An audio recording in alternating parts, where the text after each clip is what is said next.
Guys, so sinubukan namin ilagay po sa tubig. Tuntua, naliligo. Ito pa yung iba.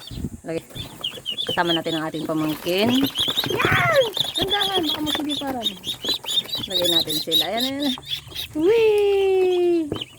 Ligo! Whee! Oh. Iyak siya eh. Whee! Tuntua naman.